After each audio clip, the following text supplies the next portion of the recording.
Welcome to My Happy Thyroid, your source for all things thyroid health and wellness. My Happy Thyroid is presented by Paloma Health, the first online medical practice focused on living well with hypothyroidism.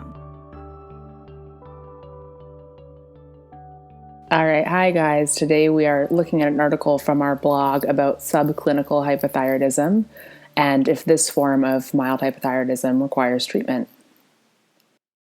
If you experience nonspecific symptoms like mild fatigue, slight cold intolerance, or reduced ability to lose weight, and your lab results indicate slightly elevated TSH with standard T4, you may be experiencing subclinical hypothyroidism. This state is a mild form of hypothyroidism, a condition in which the body doesn't produce enough thyroid hormones. Subclinical hypothyroidism is defined by elevated TSH levels and T4 levels within the normal reference range.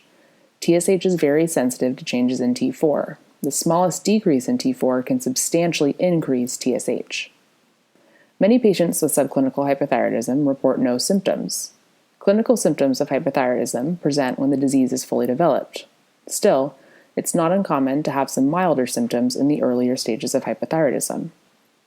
There may be a correlation between higher TSH levels and the severity of symptoms. Symptoms of hypothyroidism may include weakness, fatigue, dry skin, coarse hair, cold intolerance, constipation, weight gain, muscle cramps, voice hoarseness, or irregular periods. The causes of subclinical hypothyroidism are the same that cause overt hypothyroidism. Autoimmune thyroiditis, or Hashimoto's disease, is the most common cause of hypothyroidism in the United States.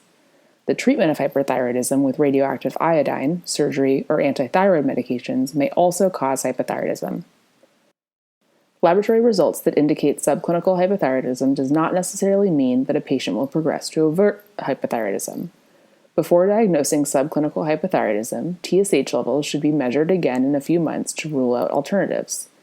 There may have been laboratory error, recovery from a non-thyroidal illness during the time of the initial blood draw, or other antibodies that interfered with the TSH test.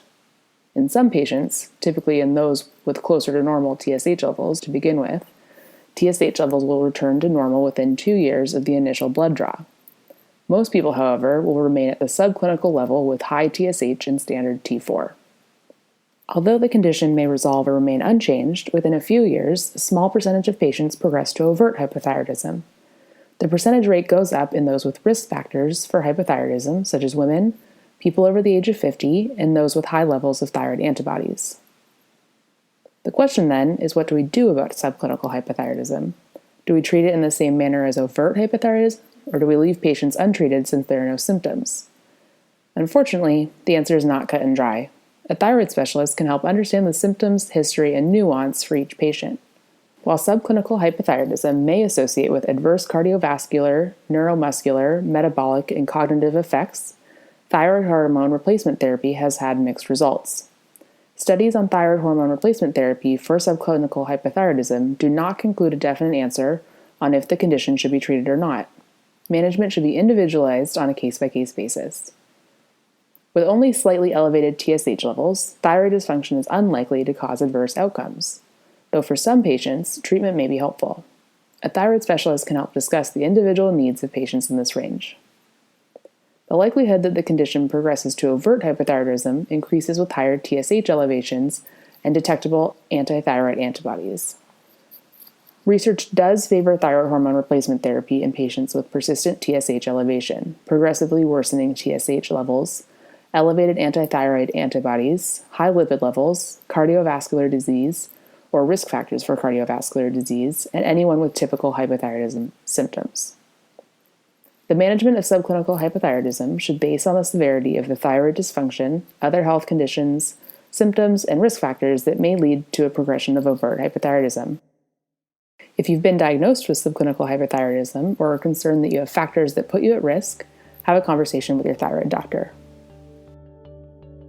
This is My Happy Thyroid, presented by Paloma Health, the first online medical practice focused on living well with hypothyroidism. Follow us on Instagram and Facebook at Paloma Health or online at www.palomahealth.com.